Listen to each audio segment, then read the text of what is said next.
경제발전소 박연미입니다. 투자자들이 흠쓸라라고 부를 만큼 기대가 컸던 국가대표 해운사 HMM 노사가 벼랑 끝 협상 중입니다. 내일 마지막 단판을 앞두고 노조는 실적이 부진하던 지난 10년 동안 임금이 사실상 동결됐다며 현실적인 처우를 주장하고 있습니다. 반면 사측은 공적 자금 6조 원이 투입됐는데 경력금의 성과금까지 챙기긴 이르다고 말하죠. 그 사이 1년 전과 비교한 2분기 매출은 3조 원 가까이 불어났고 영업이익만 1조 원을 웃돕니다. 그런데도 주가가 떨어지니 투자자들은 속이 타고 또 산업계도 불안한 거죠. 공적 자금으로 되살린 기업에는 국민 모두의 지분이 있는 셈입니다. 지분을 가진 여러분의 생각은 어떠신가요? 8월 31일 화요일 경제발전소, 저는 박연미입니다.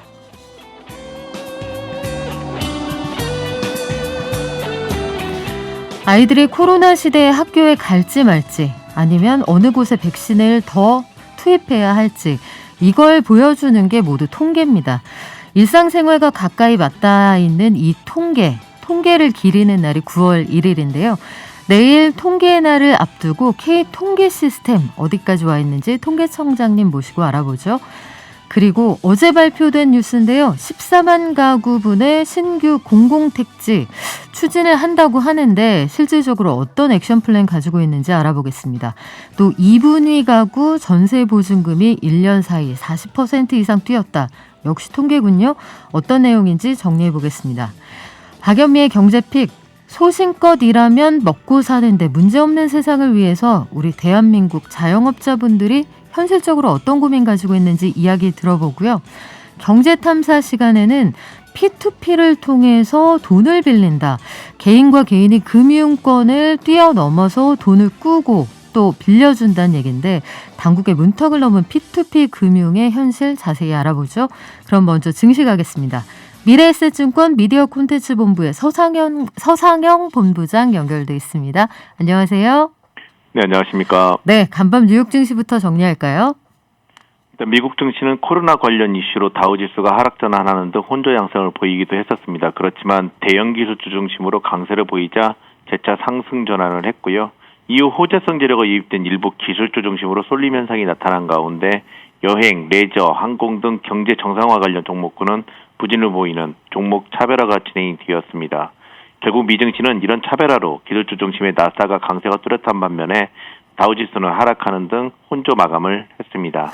네, 결국 코로나 이슈에서 벗어나지 못하는 증시인데 어떻습니까?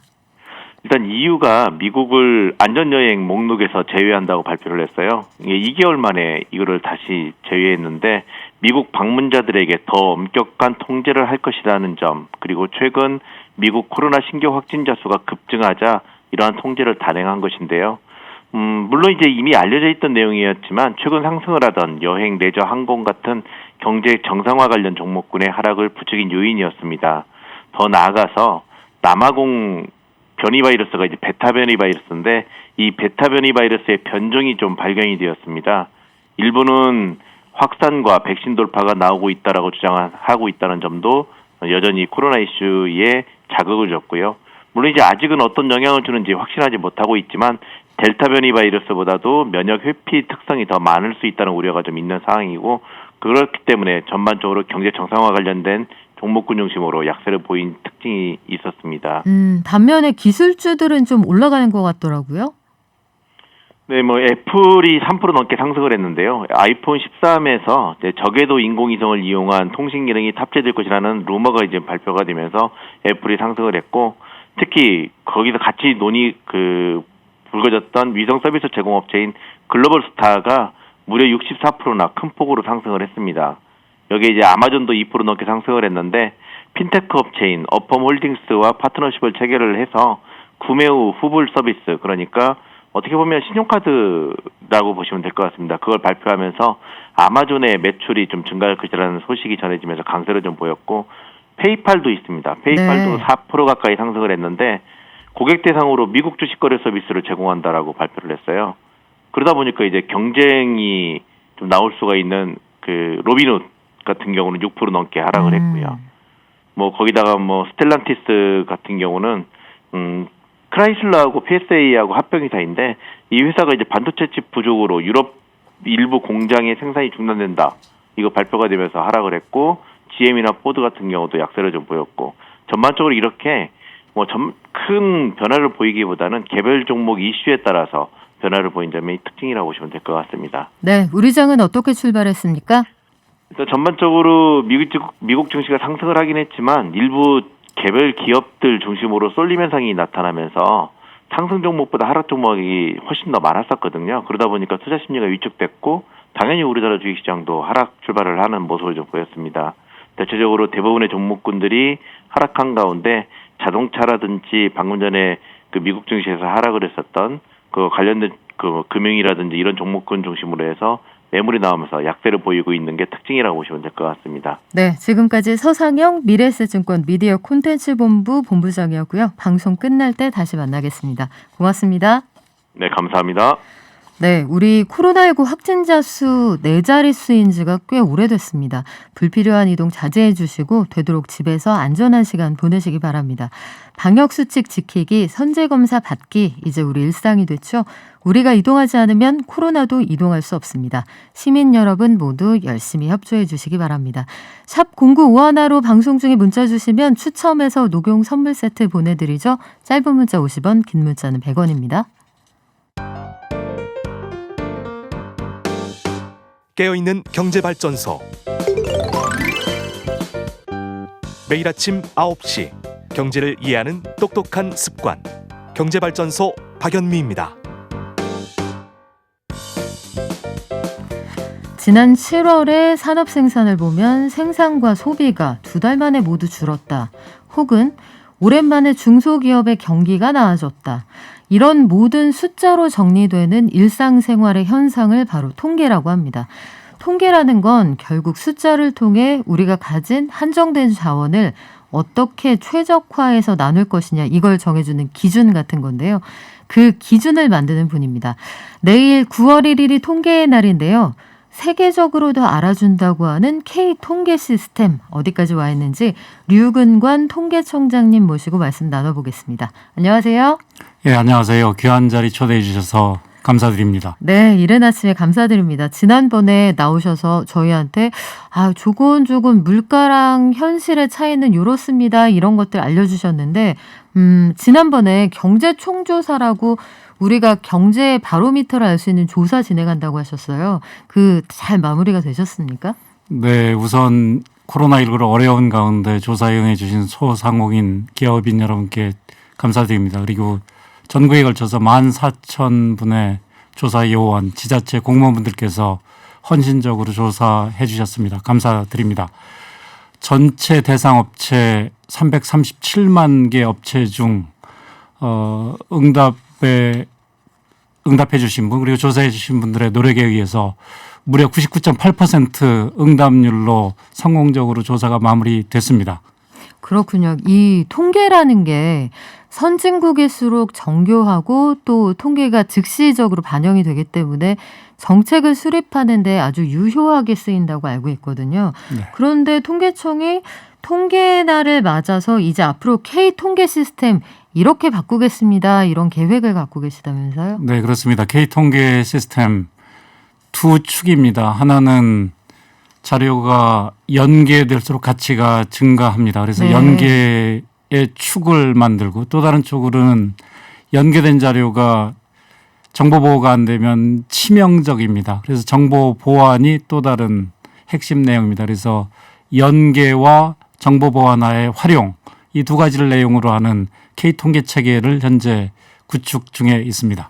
그래요. 가끔 우리가 어떤 나라의 성장률 이런 거 얘기할 때 보통은 이제 중앙은행이 내는 게 GDP 통계인데 중국이나 남미나 특정 국가의 경우에는 어떤 통계에 대한 신뢰도가 좀 흔들린다 이런 주장도 가끔 있거든요. 적어도 국내 통계에 대해서는 그런 의문이 없는 것 같은데요. K통계 시스템 이게 앞으로 국가정책 수립하는데 꼭 필요하다 이렇게 강조를 해주시고 계시는데 구체적으로 K통계 시스템이라는 게 뭡니까? 어떻게 좋습니까?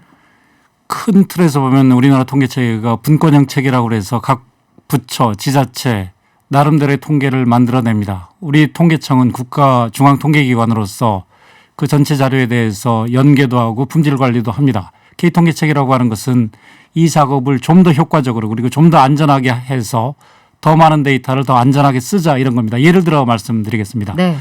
우리가 전 세계에서 고령화 속도, 출산율 뭐 각각 좋은 방향은 아니지만 거의 정상권에 있습니다. 그렇죠. OECD 국가로 한정해도 노인 빈곤율이 1등입니다.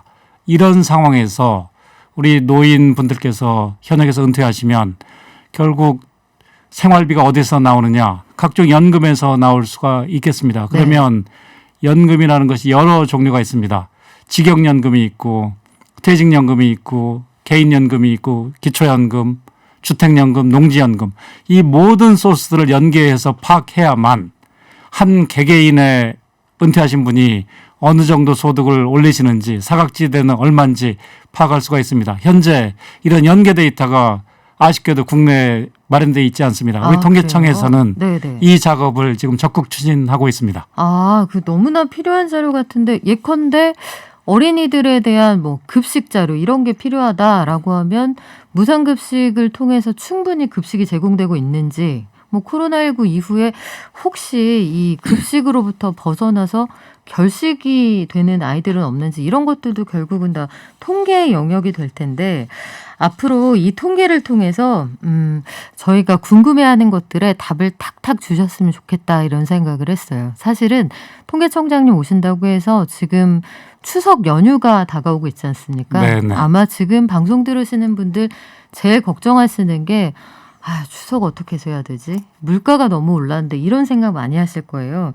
그런데 지난번에 잠깐 말씀을 말미에 드렸습니다만 물가가 통계청에서 나오는 숫자로 보면은 뭐 한 2% 이렇게 올랐다고 하는데 나는 왜 이렇게 먹고 살기가 힘들지 이렇게 생각하는 분 많이 계시거든요.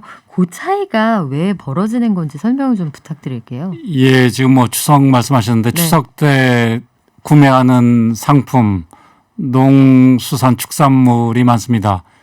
통계청의 자료로도 다른 품목에 비해서 최근 농수산축산물 가격이 전체로 보면 크게 올랐습니다.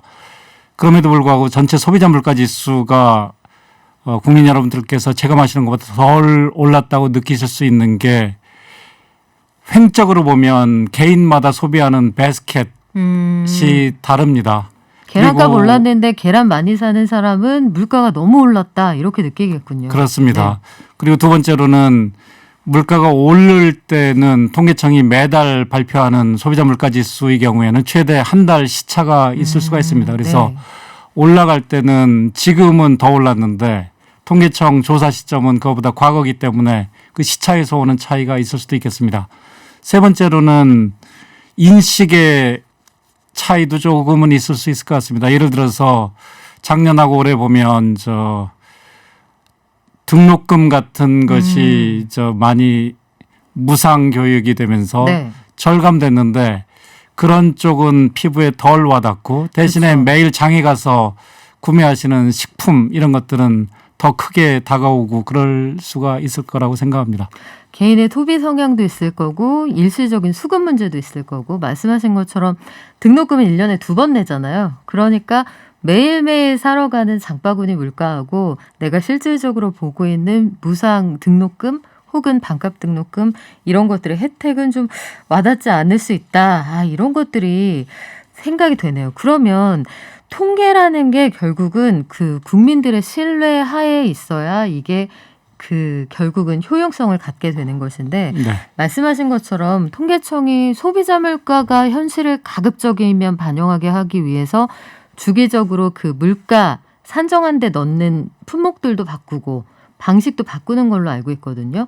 앞으로 이런 것들을 좀 다듬어 가실 계획이 있으신가요? 지금 현재 소비자 물가지수 개편 작업이 진행 중에 있습니다. 그래서 좀 더 대표적인 국내 소비자분의 바스켓에 맞는 품목을 고르고 또 가중치도 매달 지출하는 금액을 파악해서 현실화하는 조정 작업을 하고 있습니다. 이것은 뭐 과거가 비현실적이라는 것보단 사람들의 소비 패턴이 바뀌고 양상이 바뀌면서 업데이트 돼가는 과정이라고 이해해 주시면 되겠습니다. 네, 과거에는 아마 여기 소비자 물가 산정할 때 뭐 스크린 골프 가격 이런 거 안 들어갔을 텐데 최근에 들어가잖아요. 그렇습니다. 코로나19 이후에는 우리가 이른바 돌밥 돌아서면 밥이다 하니까 식비 관련해서도 조금 가중평균할 때 다른 의견이 좀 그 반영이 될 필요가 있지 않을까 이런 생각도 드는데요. 네. 또 한 가지 요즘 그 정치의 계절입니다. 뭐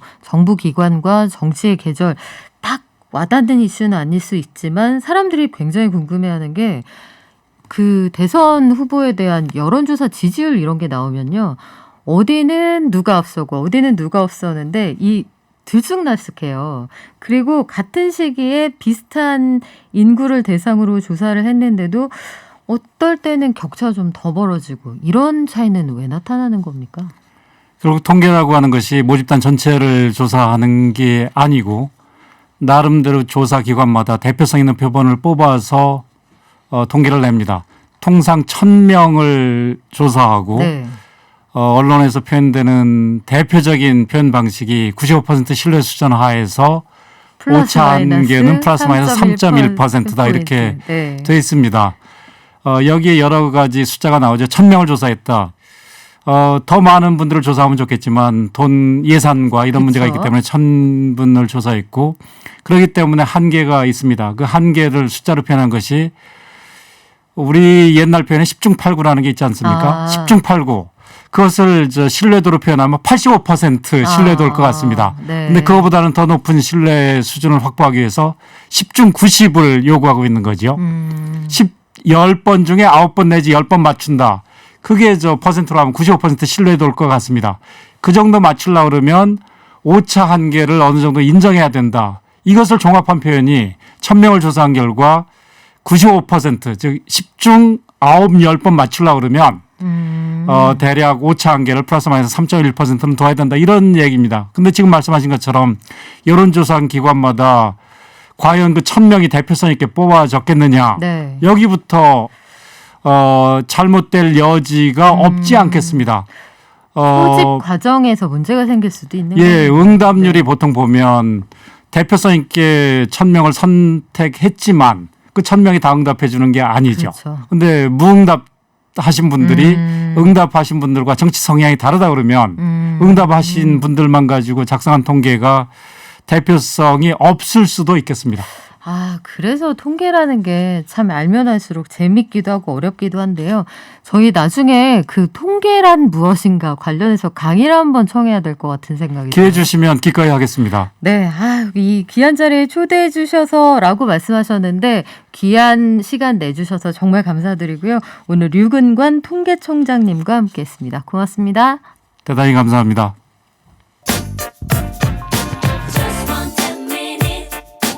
지금 여러분께서는 경제발전소를 듣고 계십니다.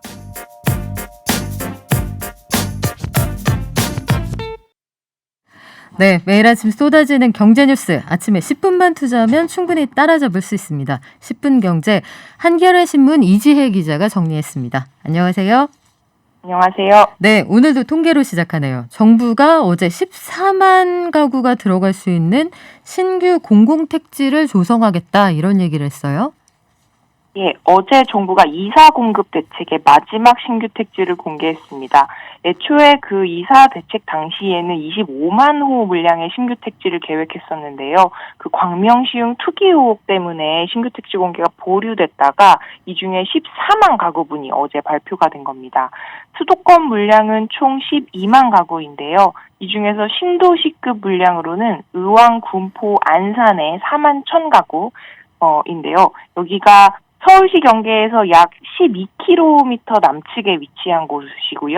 동쪽으로는 지하철 1호선 의왕역에서 시작해서 서쪽으로 4호선 반월역까지 닿는 입지입니다. 그리고 또 다른 신도시급 물량은 화성 진안지구에 2만 9천 가구가 있는데요. 그리고 그 밖에 수도권에는 인천 9월 2지구에 1만 8천 가구, 그리고 화성 봉담 3지구에 1만 7천 가구 등이 있고요. 지방에서는 지난해 집값 과열이 두드러졌던 대전하고 세종에 2만 가구 정도가 마련될 예정입니다. 네. 그런데 앞서 우리가 1, 2, 3기 신도시 얘기할 때 결국은 교통대책이 제일 중요하다 이런 얘기 했는데 함께 발표가 됐습니까? 예, 어제 또 가장 큰 뉴스는 GTX-C 노선이 의왕역에 정차한다는 소식이었습니다. 지금 GTX-C 노선 중에서요, 지금까지 확정된 정차역이 수원, 금정, 과천, 양재, 삼성, 청량리, 광운대, 창동, 의정부, 덕정 등 지금 총 10곳인데요. 여기에 지금 왕십리역하고 인덕원역이 추가 정차역으로 제안서만 정부에 제출된 상태인데 의왕역이 먼저 확정이 된 겁니다. 의왕역에서 GTX-C 노선을 타면 양재역까지 20분이 걸리고요. 삼성역까지는 25분이면 도착할 수 있게 됩니다. 삼성역에서 GTX-A 노선으로 환승을 하면 의왕역에서 서울역까지는 35분이면 이동이 가능해집니다. 그리고 2만 9천 가구가 들어설 예정인 화성 진안지구의 교통대책도 발표가 됐는데요. GTX-A 노선하고 신분당선을 연계한 경전철이 구축될 예정이라고 합니다. 진안지구는 GTX-A 노선의 기점인 동탄역과 맞닿아 있는데 이 동탄역까지 동탄 인덕원선, 동탄 트램을 연결을 해서 GTX-A를 이용하면 한 50분 안팎으로 서울 도심에 진입할 수 있다는 설명입니다. 네, 이 교통망이 결국은 부동산과도 연계가 돼서 굉장히 관심이 뜨거운 이슈인데 결국은 언제 되느냐, 언제가 언제냐가 제일 중요하잖아요. 언제 되는 거예요? 예, 공급 시차는 여전히 좀 난제인 상황입니다.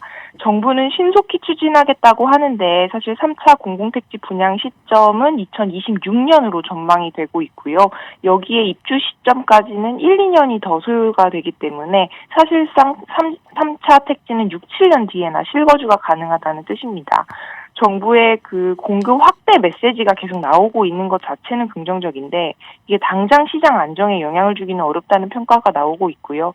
게다가 정부에서 아무리 교통대책을 발표를 했다고 하지만 서울 도심하고의 거리가 상당한 곳이어서 실수요자들의 호불호 자체도 좀 갈릴 수 있다는 지적도 나오고 있습니다. 네, 이번에는 기존의 신도시하고 달리 약간 남쪽으로 좀 몰려있다 이런 생각이 들던데 교통계획이 결국은 신도시의 성패를 가르는 이슈가 되지 않을까 싶습니다. 자, 이번에는 전세금 많이 올랐다는 얘기 나왔는데 소득 하위 20%에서 40% 가구가 부담하는 전세보증금 부담이 확 늘었다고요? 예, 올해 2분기 기준으로요, 소득 하위 20에서 40, 이게 2분위 가구인데, 2분위 가구의 전세보증금 부담이 평균 1억 2,176만 원, 1년 전과 비교하면 무려 41.1%나 급증을 한 것으로 나타났습니다. 소득 하위 40에서 60에 해당하는 2분위 바로 위죠. 3분위 가구의 전세 보증금도 1억 3,662만 원으로 14% 늘었습니다. 2분위가 가장 많이 늘었고 3분위 가구랑 나란히 두 자릿수 상승률을 나타냈는데 이게 딱 서민층이다 보니 서민들의 주거 부담이 굉장히 커졌다는 이야기가 됩니다. 네. 반면에 2, 3분위를 가운데 두고 아래 위로는 부담이 좀 줄어든 것으로 나타났습니다. 아래 위로는 부담이 줄어들었다. 그러면 그 위로는 그러니까 좀 넓게 사실 수 있는 분들은 부담이 줄었다는 얘기인데 앞으로 이 서민 가구의 주거비 부담이 어떻게 달라지는지는 저희가 시시각각 변하는 대로 전해드리겠습니다. 이 심각한 전세난 때문에 다들 정치권에서도 이런저런 대책을 내놓고 있는데 임대차법 계약갱신 청구권 제도에다가 실거주 조항이 들어있기 때문에 더 문제가 된다 이런 반론도 있더라고요. 예, 임대차 계약 기간을 2년에서 4년으로 늘린 새 임대차법이 시행 1년 정도가 됐는데요. 계약 갱신 청구권이 새로 도입이 되면서 이때 임대인과 직계 존비속이 실제로 거주하려고 할 때는 갱신을 거절할 수 있도록 했었습니다. 근데 이게 사실상 현장에서는 임대인이 실거주하겠다라는 말 한마디로 갱신권을 무력화하는 방식으로 작동이 되고 있어서 사실상 입법 실패라는 지적이 나오고 있습니다. 특히 갭 투자를 한 사람들이 핵심인데요. 대출을 무리하게 끌어서 집을 산 경우에는 사실 여유가 있는 상황이 아니기 때문에 자기 대출을 갚아야 하거나 혹은 자기가 전세로 살고 있는 집에 보증금을 올려줘야 할 때가 되면 허위로 갱신 거절을 해서라도 보증금을 올릴 수밖에 없다는 거죠. 전문가들은 실제로 임차인을 퇴거시켜서 실거주를 하는 임대인이 아마 전체 그렇게 퇴거시킨 임대인 전체의 10% 정도밖에 안 될 거다. 이렇게까지 이야기를 하고 있고 임차인을 속이기 위해서 이게 상당 기간 공실로 놔두면서 공급은 위축되고 약간 시장 교란까지 일어나고 있다고 설명하고 있습니다. 그래요. 임차인을 속이기 위해서 상당 기간 공실로 놔둔다 하면은 집주인 돈으로 전세금을 빼준다는 얘기인데 현실적으로 어떤 일들이 일어나고 있는지 좀 내밀한 그 시장 조사가 필요할 것 같습니다. 지금까지 한겨레 신문의 이지혜 기자였습니다. 고맙습니다. 감사합니다.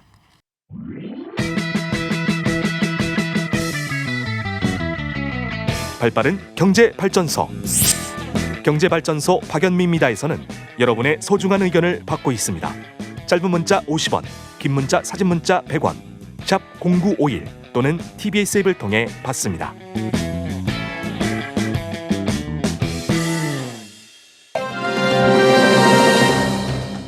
사망률을 근거로 1단계에서부터 4단계로 나누는 것이 위드 코로나 전략입니다. 네, 결국에는 자영업자도 살면서 그다음에 코로나19로 인한 사망률도 줄이는 가장 효과적인 방법이랄 수 있습니다.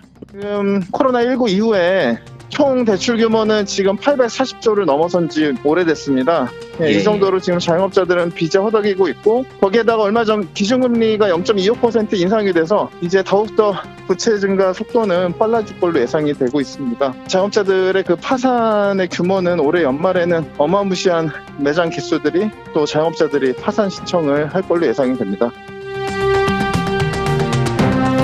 네, 전국 자영업자 비대위의 이재인 대변인의 목소리 듣고 오셨는데 그렇지 않아도 장사가 잘 되는 상황은 아니었는데 코로나19가 결정적인 한 방이 됐습니다. 하루 매출이 3만 원 혹은 그 이하다 이렇게 주장하는 분들이 많은데요.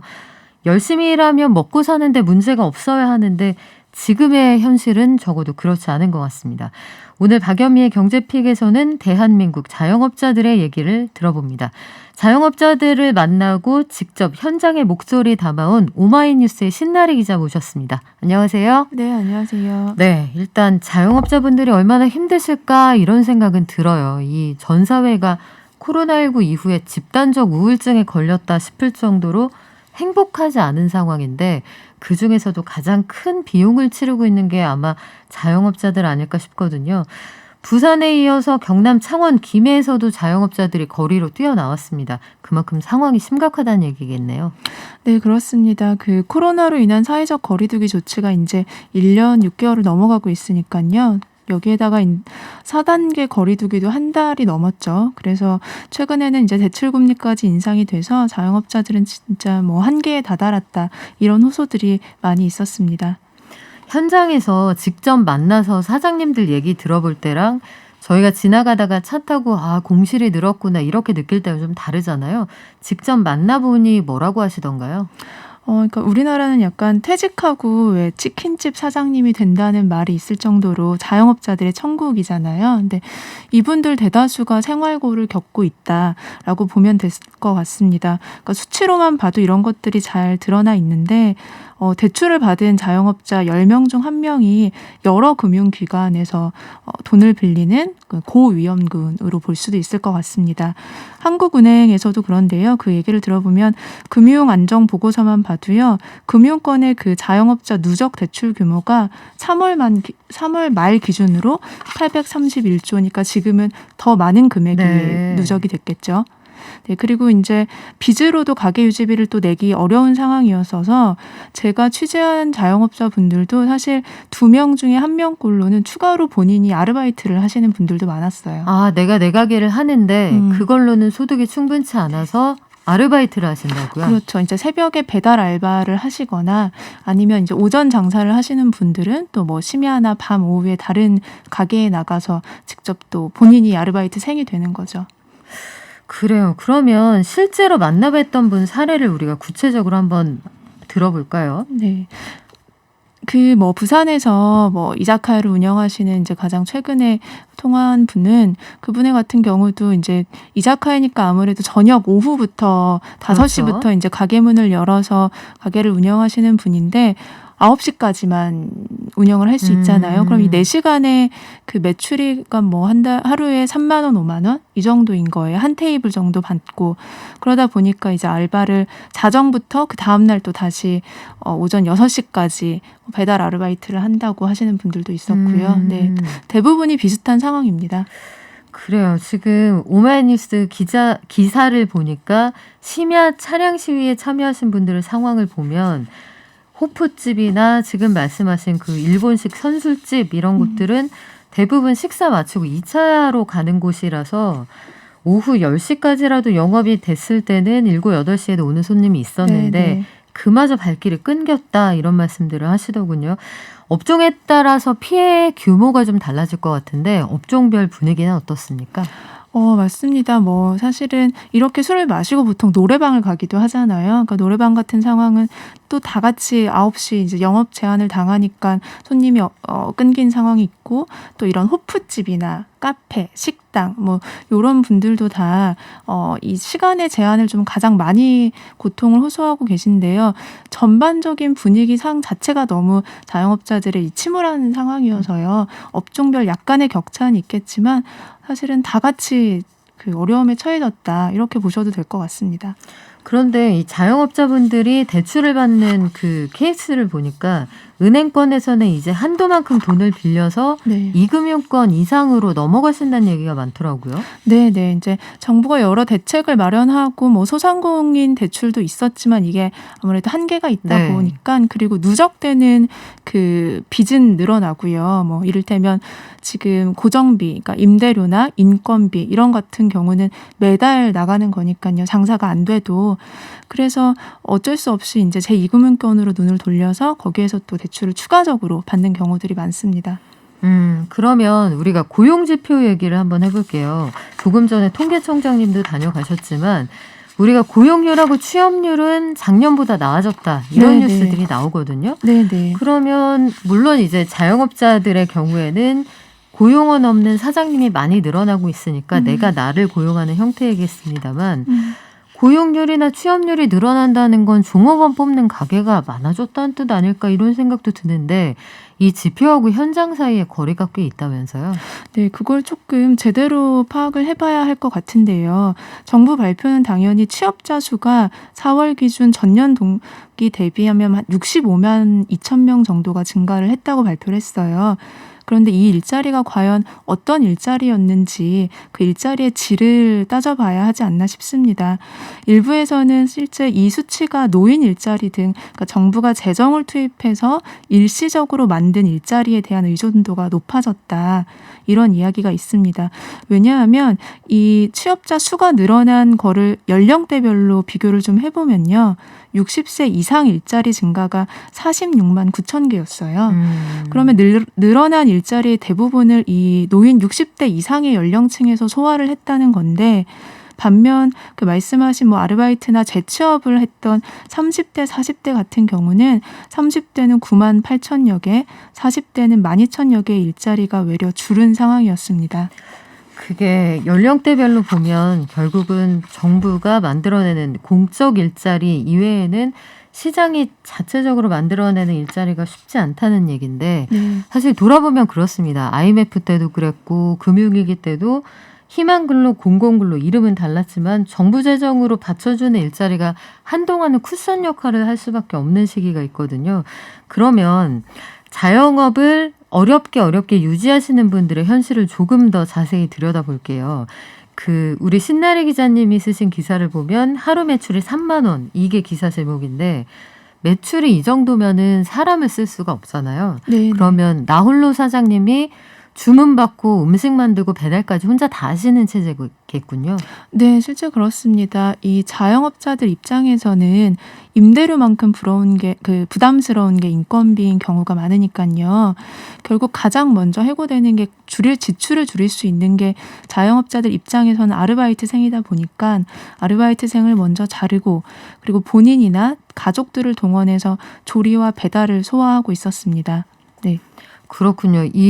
보면 이거를 참 웃어야 할지 울어야 할지 모르는 게 산책님. 특히 우리 청취자들이 이렇게 센스 있는 분들이 많으신데 모르는 게 산책님. 사장님 소리 들어가며 장사할 때보다 다 접고 월급 받는 지금이 더 좋습니다 하셨어요.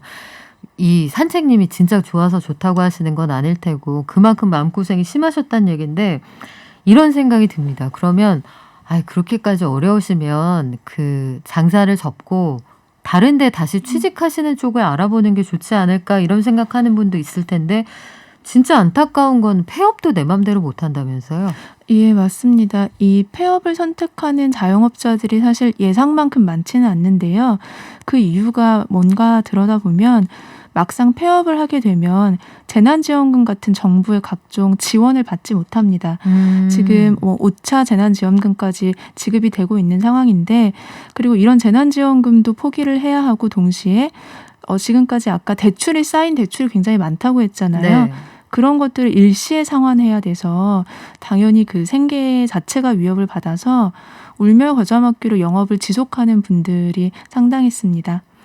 이게 권리금도 아마 생각을 하실 테고 근데 요즘은 권리금까지 받겠다 이런 생각도 이제는 많이 내려놓은 분들이 많다고 하는데 원상복구 비용이 또 있다고 하더라고요. 맞습니다. 이것만 해도 몇 천만 원 들어간다고 하니 참 안타까운 현실인데 자, 우리 신나래 기자님은 지난해부터 자영업자분들을 가까이에서 쭉 지켜보셨습니다.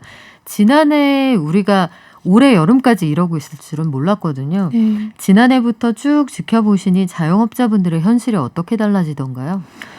이게 업종과 지역에 따른 차이가 있는데요. 그 자영업자들의 피해가 극대화됐죠. 그러니까 이를테면 수도권이 가장 거리두기 단계가 높았어서 수도권에 좀 피해가 집중되어 있었다면 지금은 거리두기가 비수도권으로도 확장이 되면서 또 지역에서 장사를 하시는 분들까지 더 많은 어려움들에 처해져 있고요.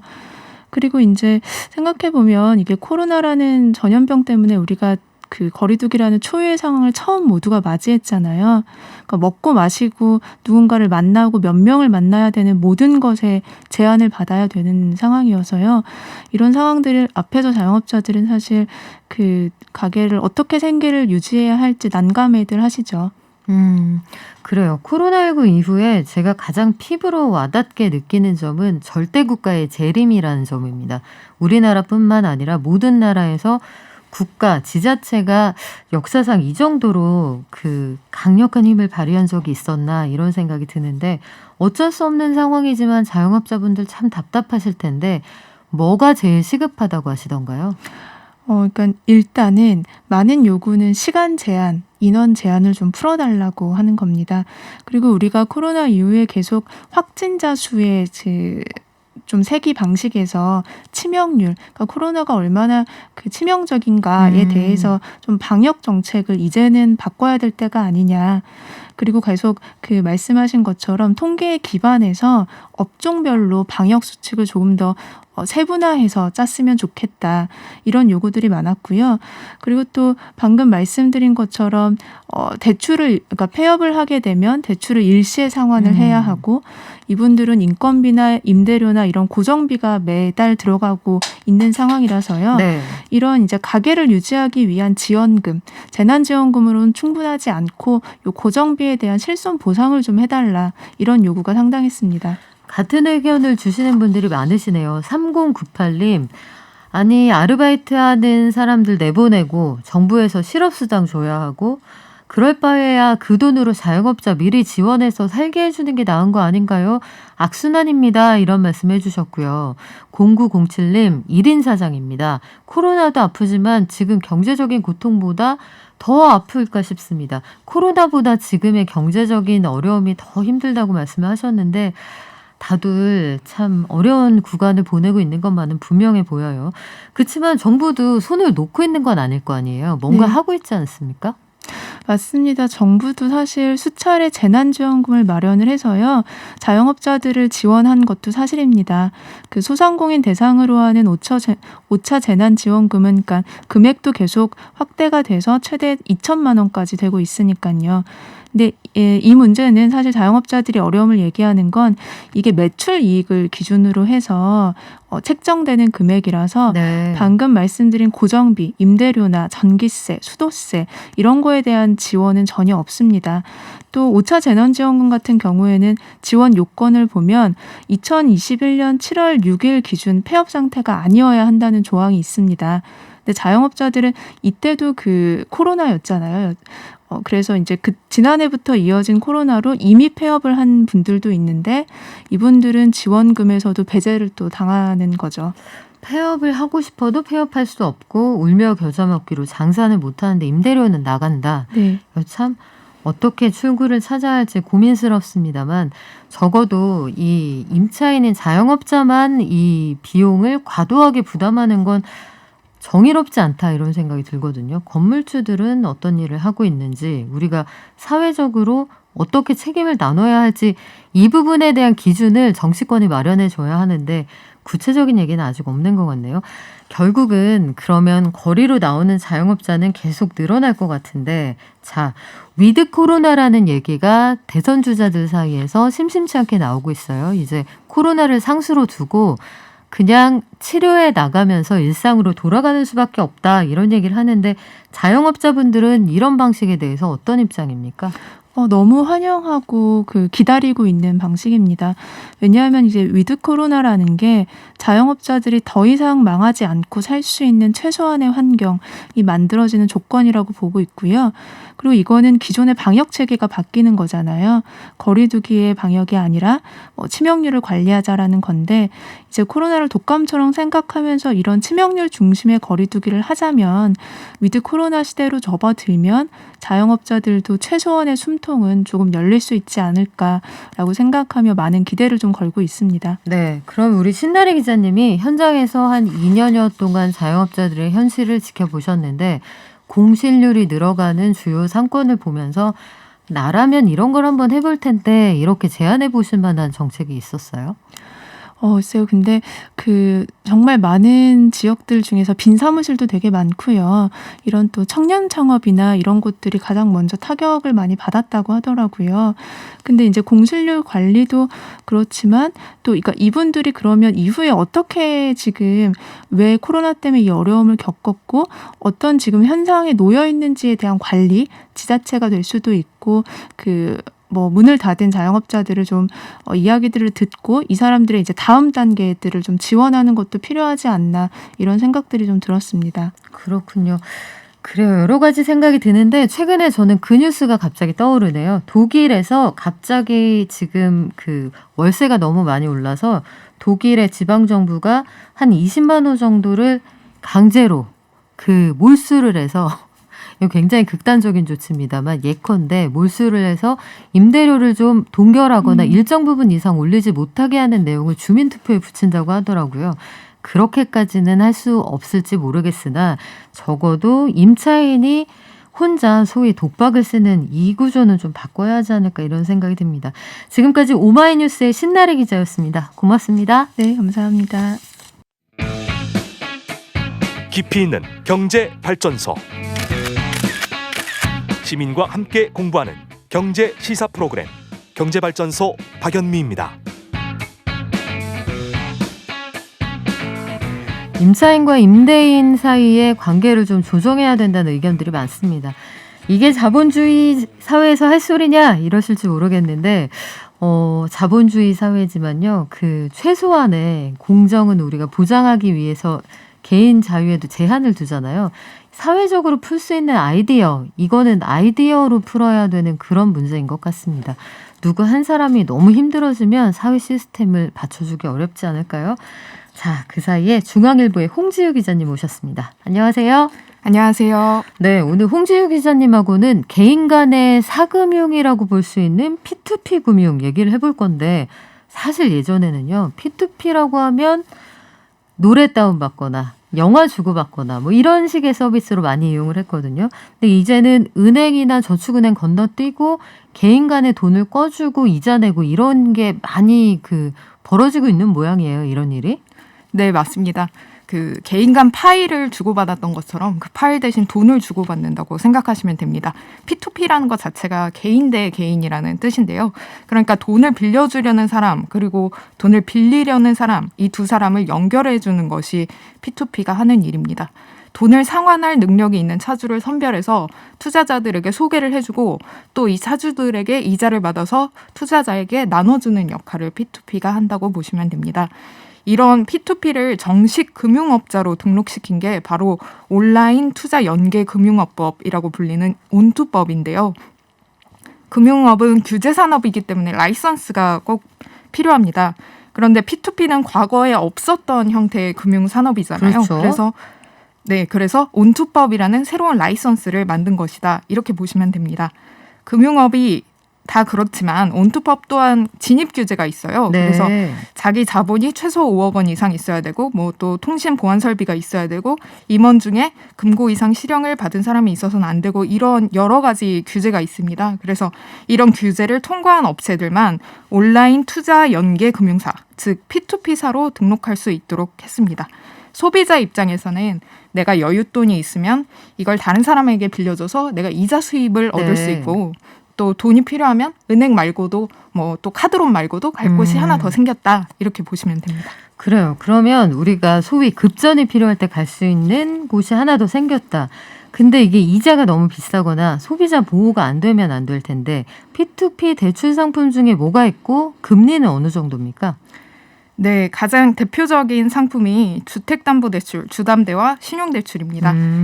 여기까지만 보면 은행이랑 별 차이가 비슷하네요. 없죠. 네, 맞습니다.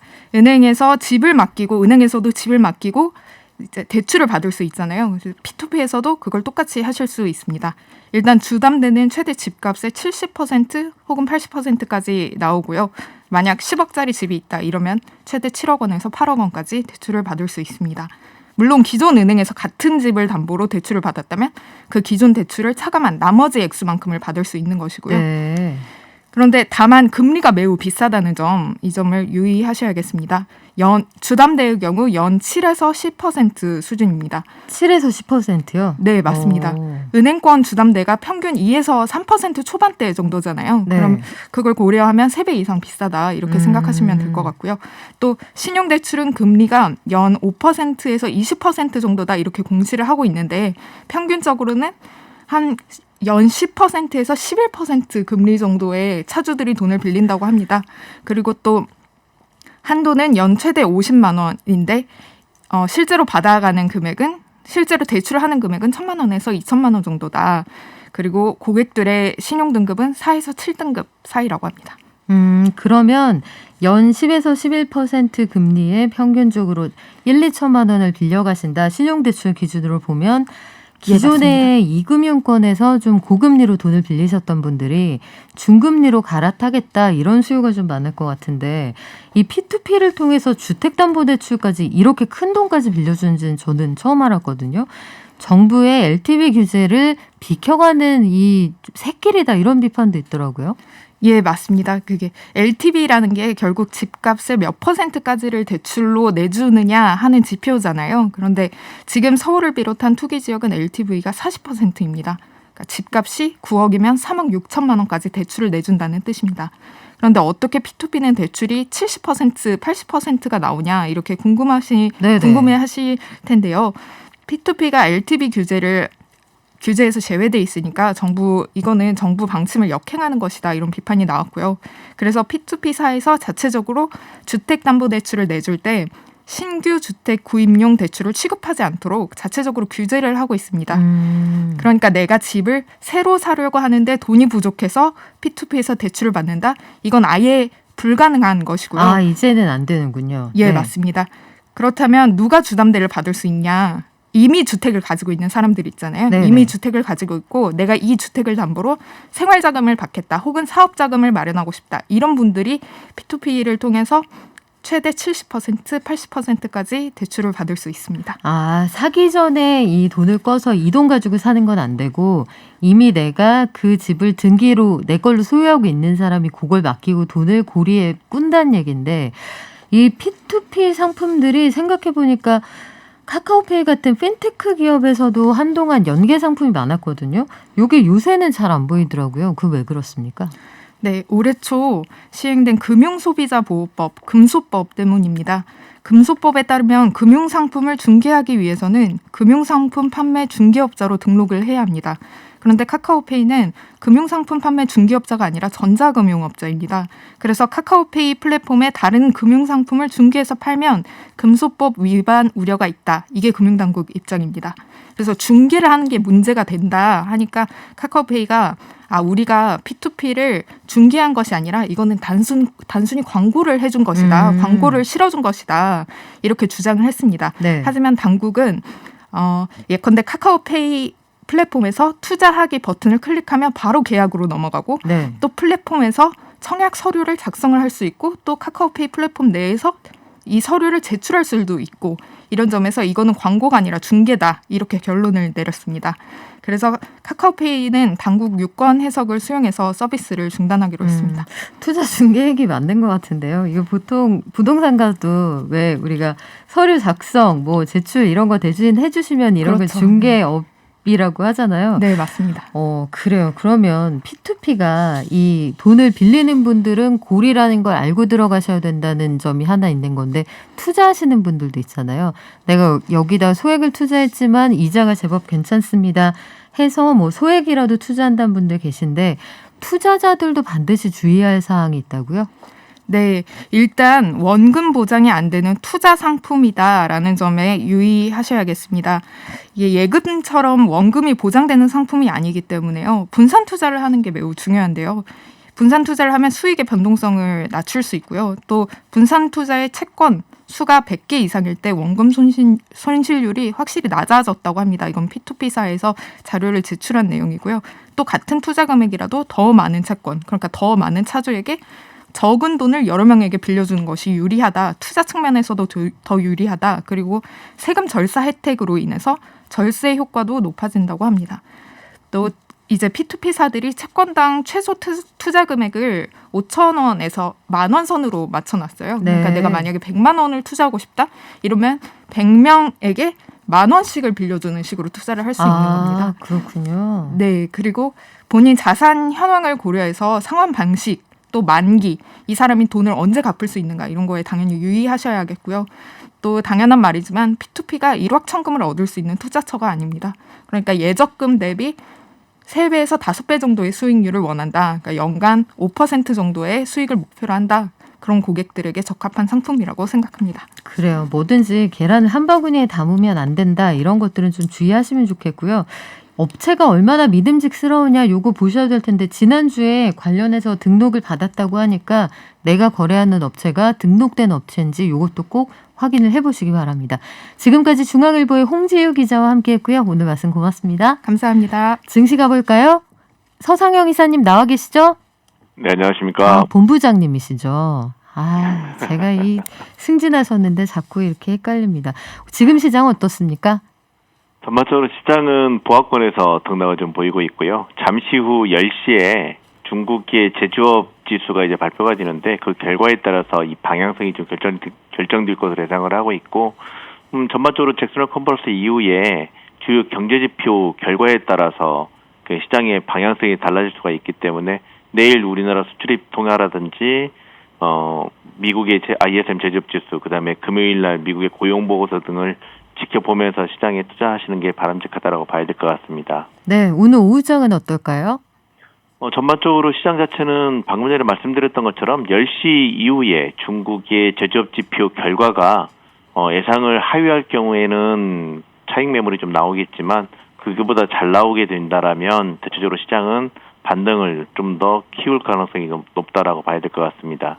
네, 앞으로 어떻게 흘러갈지 우리 함께 지켜봐요. 지금까지 미래에셋증권 미디어 콘텐츠 본부의 서상영 본부장이었습니다. 고맙습니다.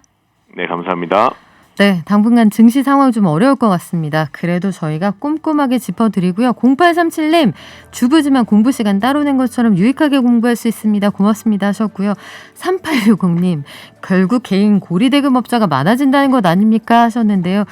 그러게요. 이 항상 투자와 투기가 한 끗 차이인 것처럼 고민되는 부분들이 많습니다. 저희가 정확한 가이드가 될 수 있도록 최선을 다해서 노력하겠습니다. 내일 올게요. 발전.